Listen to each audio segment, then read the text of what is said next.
Bonjour à toutes, bonjour à tous. Bienvenue pour cette deuxième vidéo consacrée à l'explication de la psychogénéalogie.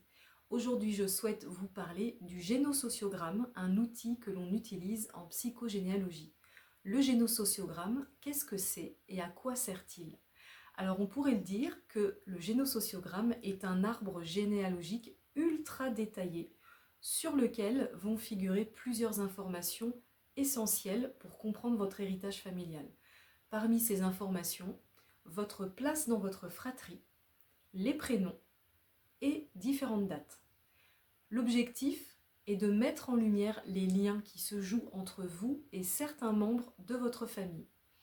Les prénoms, peut-être portez-vous le prénom d'une personne, décédée ou pas. Avez-vous peut-être le même prénom qu'un de vos aïeux dans votre arbre? Si oui, n'hésitez pas à l'entourer d'une couleur et à voir si vous avez connu cette personne, si vous la connaissez, si elle est toujours en vie, si vous vous entendiez bien avec, quelles étaient vos affinités, qu'est-ce qu'a fait cette personne de sa vie. Vous pouvez déjà mettre en lumière, mettre en évidence des informations concernant la personne. Et puis peut-être que vous aurez dans votre arbre aucune personne qui ne porte votre prénom et que vous serez la première à porter votre prénom. C'est possible aussi. Vous allez faire cet exercice de reconnaissance des prénoms en tenant compte de votre prénom de baptême, donc de votre prénom de naissance, mais aussi de vos autres prénoms. Si vous avez un deuxième, un troisième ou plus autres prénoms, n'hésitez pas à faire la même chose. Parce que les prénoms ont une symbolique dans un arbre. Notre prénom, c'est ce qui nous différencie de notre famille. Nous avons un nom de famille en commun, mais en principe, notre prénom, lui, est unique. Alors évidemment, on le retrouve dans d'autres familles, mais en théorie, on ne va pas s'appeler comme notre sœur, voilà, c'est pas possible. Donc notre prénom est vraiment porteur d'une identité qui nous est propre. Et si ce prénom se retrouve dans votre arbre, il y a quelque chose à y voir, il y aura forcément une influence sur vous. Ça, c'est la première chose qu'on va pouvoir regarder sur le génosociogramme. La seconde chose, ça va être la place dans votre fratrie. Elle est essentielle et il faut être très attentif parce que si, par exemple, vous êtes le premier de votre fratrie et que donc vous êtes l'aîné, vous êtes donc le premier, mais il faut en être sûr parce que imaginez que votre maman a fait une fausse couche avant vous, de ce fait, vous ne serez plus le premier, mais vous serez le second. Et ça change tout, parce que être le second ou être le premier ou même être le troisième, ça n'a plus du tout la même incidence par rapport aux personnes à qui vous êtes reliés dans votre arbre. Donc ça, alors effectivement, on ne peut pas toujours savoir s'il y a eu fausse couche, avortement, œuf clair, enfant mort-né, ça c'est des choses qui sont parfois délicates d'évoquer, ça je comprends tout à fait. Et puis parfois, on peut, en tant que femme, avoir fait une fausse couche sans s'en rendre compte. En tout cas, notez déjà les informations que vous avez de façon certaine, de façon sûre, sur votre place dans la fratrie. Et après, il y a d'autres possibilités de le savoir plus de façon inconsciente. Ça pourra faire l'objet d'une autre vidéo. Donc nous avons les prénoms, la place dans la fratrie, et la troisième information importante, ce sont les dates.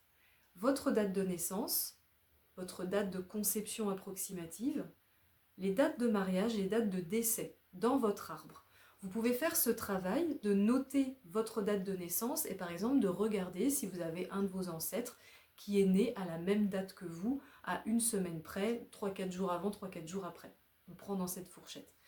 Et de voir un petit peu quelle a été la vie de cet ancêtre, si ça résonne avec vous, si la personne est morte plutôt jeune, si elle a pu accomplir les objectifs qu'elle s'était fixés.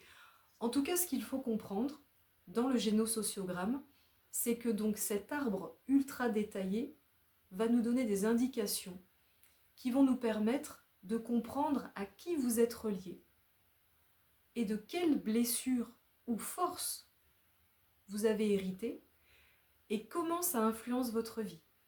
Votre frère qui serait par exemple le second et vous le premier, vous et votre frère êtes certes frères et sœurs, mais vous n'aurez pas le même impact familial, vous ne portez pas en vous les mêmes mémoires et vous ne serez pas impacté de la même façon par votre héritage familial parce que justement vous n'êtes pas reliés aux mêmes personnes, parce que vous n'êtes pas au même rang dans la fratrie, et parce que vous ne portez pas les mêmes prénoms, et parce que vous n'avez pas la même date de naissance. Tout ça nous donne des indications et nous permettent de comprendre du coup eh bien, notre héritage familial et comprendre notre histoire personnelle. Vous pouvez également faire figurer sur votre génosociogramme les métiers qui sont pratiqués dans votre famille, qui ont été pratiqués. Est-ce qu'il y a des répétitions?